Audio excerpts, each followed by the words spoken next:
Hello and नमस्ते। Battle through the heavens volume 2 के और एक नए एपिसोड में आप सभी का स्वागत है। तो without any waste of time let's get started.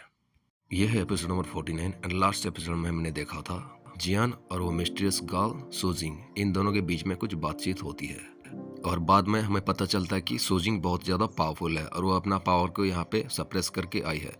वल जियान भी उसे थोड़ा सा थ्रेट फील करता था, इसलिए वो वहाँ पे कुछ ऐसे एक्शंस नहीं करता जिसकी वजह से उसको खतरा पहुंच सके। लड़की भी जियान को थैंक्स बोलती है क्योंकि बीच में जियान यहाँ पे इंटरव्यू नहीं करने वाला उस ग्रेट फॉर्च्यून के लेने में, तो उसको बहुत ज़्यादा परेशानियों का सामना करना नहीं पड़ेगा। लेकिन फिर भी वो जियान से थोड़ा सा केयरफुल रहता है क्योंकि जो जियान दिखता है बहुत ही ज़्यादा सिंपल, वो इतना ज़्यादा सिंपल है नहीं। अंत तक आते आते हमें पता चलता कि इस लड़की के पास कोई एक फ्लेम है जिसकी मदद से उसने उस व्हाइट कलर के यीन यांग हार्ट को रिफाइन करना शुरू कर दिया था और वो फ्लेम बहुत ज़्यादा खतरनाक था। ये फ्लेम अपेयर होने के बाद कुछ समय के लिए जो जियोली थी वो भी थोड़ा सा ट्रेम्बल हो गई थी। जब वो लड़की ये रिफाइन कर ही रही थी तब वो देखती है कि उस स्केलेटन के दूसरे हाथ पे जो ब्लैक कलर का यीन एंड यांग हार्ट था वो वहाँ पे नहीं था, लेकिन उस पर वो ज़्यादा ध्यान नहीं देता और पहले रिफाइन करने का सोचती है। फ्लेम का ऐसे नेचर इतना ज़्यादा टेरिफाइंग पावर को पोजेस करता था कि एंड में जियान को एक ही कंक्लूजन में आना पड़ता है। वो समझ जाता है कि ये कोई ऐसे वैसे फ्लेम नहीं, ये एक्चुअली में होली फ्लेम है जिसके बारे में जियान ने सिर्फ सुना है, कभी देखा नहीं था। और हमारे लिए भी ये पहली बार है कि हम एक होली फ्लेम को देख रहे हैं ब्रिटिश 2 की सीरीज में। तो चलिए देखते हैं इसका प्रोज एंड कॉन्स क्या क्या है। जब जियान ने डिस्कवर किया था कि एक होली फ्लेम है, वो चिल्ला के बोला अरे ये तो एक होली फ्लेम है। लड़की जब अपने हाथों से ये ब्लू फ्लेम को निकाल के उसको रिफाइन करने की कोशिश करते हैं, इस रूम का टेम्परेचर अचानक से बहुत ही ज्यादा गिर जाती है। ये इसी होली फ्लेम की वजह से हो रही थी। हम देख सकते हैं इस लड़की के हाथों में जो यीन एंड यांग हार्ट था व्हाइट कलर का, वो एक आइस के क्रिस्टल में बदल के उसके हाथों में सस्पेंडेड है और अभी वो अंदर ही अंदर उस चीज को रिफाइन कर रही थी। वो लड़की थोड़ा सा सरप्राइज होकर जियान को बोलती कि लगता है तुमने डिस्कवर कर लिया कि ये होली फ्लेम है। अभी हमें इसके बारे में कुछ बताया जाता है जो कि गोल्डन ड्रैगन किंग कह रहे थे जियान को, क्योंकि होली फ्लेम बहुत ज्यादा स्ट्रेंज और बहुत ज्यादा मिस्टीरियस होती हैं, इसलिए उसको अपनी सोल परसेप्शन से भी कोई पहचान नहीं कर सकता। लेकिन तुमने उसको पहचान लिया क्योंकि ये ऑब्वियसली है। पहले जियान को इसके बारे में थोड़ा सा नॉलेज मिल गया था। बताते हैं कि र्यूमर्स के हिसाब से ये होली फ्लेम बहुत ही ज्यादा खास है और इस होली फ्लेम बहुत ज्यादा टेरिफाइंग लेवल का फ्लेम रहता है जो कि फायर से रिलेटेड होता है। लेकिन ये सब र्यूमर है, इसके अलावा भी बहुत सारी चीजें ऐसे रहती हैं जिनको हम होली फ्लेम की मदद से पूरा कर सकते हैं, क्योंकि ये हेवन एंड अर्थ की स्पिरिचुअल एनर्जी से कंडेंस होकर बना होता है। इसलिए इस चीज को हम एक पवित्र फ्लेम या फिर सैक्रेड फ्लेम कह सकते हैं, जिसकी मदद से इस ग्रेट 1000 वॉल्स में एविल या फिर बुरी एनर्जी के खिलाफ ये सो कॉल्ड होली फ्लेम एक बहुत ज्यादा हथियार होता है। और जो नॉर्मल लोगों को पता होता है सिर्फ इतना ही पता होता है कि ये सिर्फ एल्केमी में या फिर कोई फायर कंट्रोलिंग मेथड में बहुत ज्यादा काम आता है। क्योंकि होली फ्लेम बहुत ज्यादा रेयर है, इसलिए इसके बारे में बहुत ही कम जगह पे लिखा गया है और शायद इसीलिए बहुत ही कम लोगों इसके बारे में इन्फॉर्मेशन रहता है। और होली फ्लेम के बारे में और भी ज्यादा कुछ मिस्ट्रीज है जिसके बारे में मुझे भी पता नहीं है। ये सब बातें जियान और गोल्डन ड्रैगन किंग के बीच में हो रही थी। जब जियान को थोड़ा सा नॉलेज मिलता है, वो उस वुमेन के हाथों में जो फ्लेम रहता है उसको थोड़ा सा घूर के देखता है और वो याद करने लगता है कि कैसे द्यूकी कंटेनर में याला ने पहली बार जियान को हेवनली फ्लेम के बारे में बताया था। के हिसाब से ये जो हेवन एंड हार्ट से कंडेंस होके कोई फ्लेम बना होता है या फिर कोई लावा के अंदर हजारों सालों से कंडेंस होके बना होता है, ये बहुत ही ज्यादा स्ट्रेंज होता है और वो एक नॉर्मल फ्लेम से बहुत ज्यादा टेरिफाइंग एनर्जी को पोजेस करता है। और इस तरह के फ्लेम से बने हुए जो पिल रहते हैं बहुत ज्यादा खास होते हैं, नॉर्मल पिल से बहुत ही ज्यादा खास।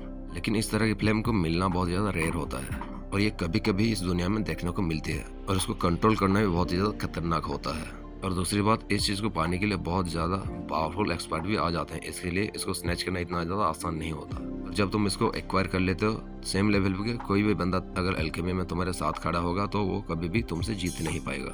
कुछ एक्सपर्ट तो ऐसे होते हैं कि ऐसे फ्रेंच फायर को ढूंढते ढूंढते ही उनका जीवन चली जाती है, लेकिन उन लोगों को भी अंत में आके खाली हाथों में लटना पड़ता है। जिन एक्सपर्ट्स के हाथों में ये स्ट्रेंज फायर लग जाती है वो इस कॉन्टिनेंट के टॉप स्पॉट में जाके खड़े रहते हैं।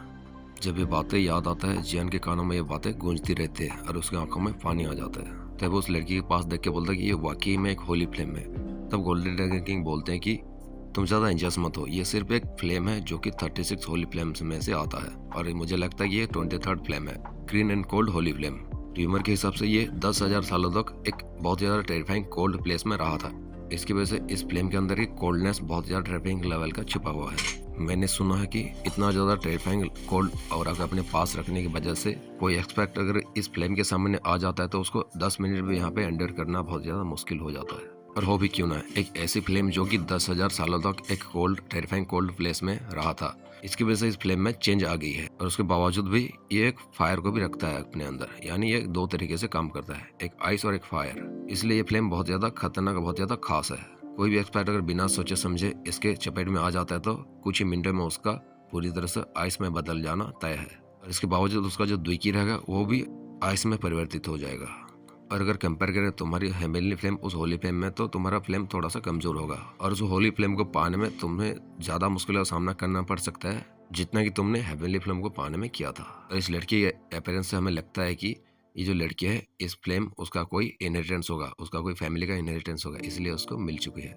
वरना एक होली फ्लेम को कंट्रोल करने में वो इतना ज्यादा माहिर नहीं होती। जियान भी वाव करके उस फ्लेम की तरफ देखने लगता है। उसने कभी सोचा नहीं था कि डूडी वर्ल्ड में आने के बाद उसको अचानक से इस तरह से होली फ्लेम को देखने के लिए मिल जाएगा। ये फ्लेम बिल्कुल मास्टर यालाओ के बोन चिलिंग फ्लेम की तरह ही है, क्योंकि मास्टर का बोन चिलिंग फ्लेम में भी एक चिलनेस और एक फायरनेस दोनों ही था। लेकिन अगर कंपेयर करें इस होली फ्लेम से उसका, तो ये होली फ्लेम बहुत ज्यादा सुपीरियर होगा। इस होली फ्लेम का जो कोल्डनेस है वो अलग ही लेवल का है। अगर हम बोन चिलिंग फ्लेम को एक लीडर के रूप में देख सकते हैं, तो इस होली फ्लेम को हम एक हींग की तरह देख सकते हैं। जियान अपने आंखों को सैंक कर लेता है, उसके बाद उस लड़की की तरफ देखने लगता है। वो सोचता है कि ये लड़की बहुत ज्यादा मिस्टीरियस है, इसके पास एक बहुत ज्यादा खतरनाक लेवल का फ्लेम ही नहीं है, इसकी स्ट्रेंथ भी बहुत ज्यादा टेरिफाइंग है। और इसके अलावा इसके जो पैरों के नीचे एक लोटस है ये भी बहुत ज्यादा इंडिफरेंट है और देखने से लगता है कोई इमोर्टल थिंग है। उसके बावजूद इसका जो ब्यूटी है एक नेक्स्ट लेवल का है। इन तीनों चीजों के अगर हम देखें तो ये लड़की कहीं से भी एक नॉर्मल फैक्शन से तो नहीं लगती। ये बहुत ज्यादा मिस्टीरियस, बहुत ज्यादा टेरिफाइंग बैकग्राउंड को बिलोंग करती होगी। जैसे कि वुहान ने कहा था, ये ज्वानलिंग कंटिनेंट से बिलोंग नहीं करती। और जियान की नॉलेज के हिसाब से ज्वानलिंग कंटिनेंट के अलावा बाकी के जो 3 कंटिनेंट है वो बहुत ही ज्यादा खतरनाक लेवल का स्ट्रेंथ को अपने पास रखते हैं। ज्यूली जो कि जियान के कंधे पे बैठी रहती है, उसका एक्शन बहुत ज्यादा अलग रहते हैं। पहले जब होली फ्लेम अफेयर हुआ था वो कुछ समय के लिए डर गया था, लेकिन अभी वो एक एक्साइटमेंट में दिख रहा है। जियान ज्यूली की इस तरह की हरकतों को देखकर थोड़ा सा पजल्ड हो गया था। फिर वो समझ जाता कि ये होली फ्लेम और हेवनली फ्लेम के दोनों के बीच में अट्रैक्शन है और ज्यूली से इसी चीज की वजह से अट्रैक्ट हो रही है। अगर उसको इस होली फ्लेम को डिवोर करने के लिए दिया जाए तो वो उसको खा जाएगा। जियान उसी जगह पे ध्यान देते जहाँ पे उस लड़की के हाथों में yin and yang heart suspended था। वो देखता है कि ग्रीन एंड ब्लू फ्लेम से वो अभी भी उसको रिफाइन कर रहा है। कुछ समय के लिए इसको रिफाइन करने के बाद ये जो यिन एंड यांग रहता है इसके बीच में से एक व्हाइट कलर का लाइट चमकने लगता है और वो इस ग्रीन एंड ब्लू फ्लेम को थोड़ा सा अवॉइड करने की कोशिश करता है, लेकिन वो ज्यादा देर तक उसे अवॉइड नहीं कर सकता। और एक छोटा सा बैंग साउंड के साथ उसका जो लाइट रहता है वो थोड़ा सा बिखर जाता है। उसके बिखरने के बाद ही हमें दिखाई देता है कि जो एम्पायर का जो ये व्हाइट कलर का यिन एंड यांग हार्ट है अपना लाइफ टाइम का एसेंस एनर्जी के रूप में अभी हवा में चारों तरफ बिखर जाते हैं। इस तरह की एनर्जी वेव को और इतना ज्यादा टेरिफाइंग लेवल का एनर्जी वेव को देखिए जियान भी थोड़ा सा सरप्राइज फील करता है। जियान बोलता है वाओ, ये तो बहुत ज्यादा अच्छा चीज है। जब ये यिन एंड यांग हार्ट का एनर्जी का क्लस्टर इस रूम में चारों तरफ फैल गया था, जियान उसके बीच में देखता है एक छोटा सा बीड हवा में तैर रहा था। ये वही बीड है जो यिन एंड हार्ट बोल के कहा जाता है। सोकल ग्रेप्शन का जो इतना ज्यादा तमाशा था इसी चीज की वजह से था। जियान अपने सर के ऊपर करके इसको ध्यान से देखने लगता है। इसमें से एक बहुत ज्यादा टेरिफाइंग लेवल का फाइटिंग ची बाहर निकल रही थी। जब भी उस बीज में की साइड में से हवा पास होता है हम एक वाटर सिजलिंग का साउंड भी सुन सकते हैं। चाहे बात जो भी हो, हम दूसरी साइड देखते हैं जो लड़की खड़ी रहती है एक लोटस पे, उसका जो कोल्डनेस रहता है और भी ज्यादा बढ़ गया था। अभी उसने अपना ऑरा को फिर से रिलीज कर दिया था। जियान इसको देख के समझ जाता है कि ये लड़की एक 5 स्टार डूडी या फिर उससे ज्यादा होगा। भले वो उसके बराबर अभी नहीं है, लेकिन जियान को यहाँ पे प्रिकॉशंस लेना पड़ेगा। जियान ने सोचा था कि अगर ये लड़की यहाँ पे सक्सेस नहीं होती तो जियान को भी मौका मिल सकता है, लेकिन देखने से ऐसा लगता है कि जो लड़की है बहुत ज्यादा सुइटेबल है इस चीज को लेने में। लेकिन वेट करने में क्या जाता है, भले ही कुछ ना मिले लेकिन शायद कुछ मिल जाए। वो लड़की भी थोड़ा सा केयरफुल रहती है, क्योंकि आगे चल के अगर इस चीज को उसको ऑब्जर्व करने में कुछ परेशानी होती है और वो वीक स्टेट में चला जाता है, जियान उसको कहीं क्षति ना पहुंचा दे। वो ब्यूटीफुल औरत उस यिन एंड यांग हार्ट को देखती है। उसके बाद उसके जो नीचे लोटस रहता है उसमें से एक फ्लेम का क्लस्टर निकलता है, वो जाके उस बीड को लपेट लेती है।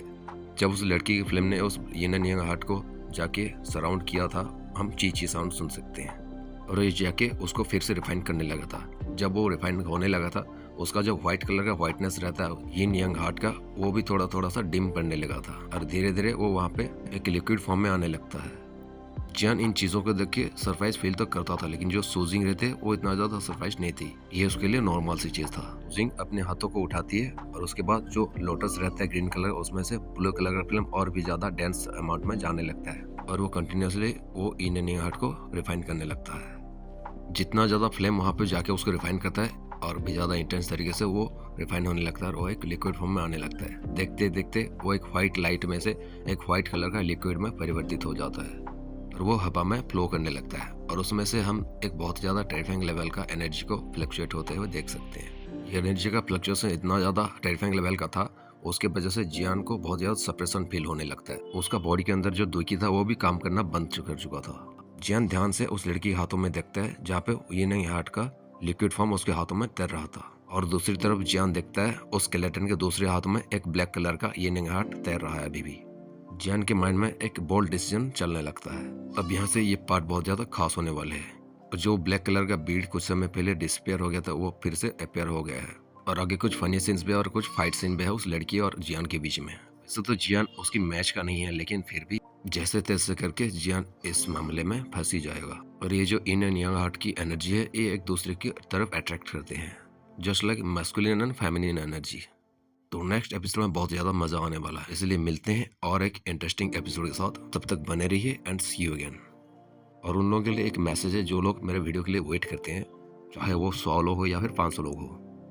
अनएक्सपेक्टेडली एक एक्सीडेंट की वजह से फादर का जो इंजरी है बहुत ज्यादा हाई है, उसको रिजॉल्व करने में बहुत ज्यादा टाइम लग रहा है, हॉस्पिटल में बार बार रहना पड़ रहा है। जब तक वो पूरी तरह से रिजॉल्व हो जाता है मैं लगातार वीडियो लाता रहूंगा। बाय।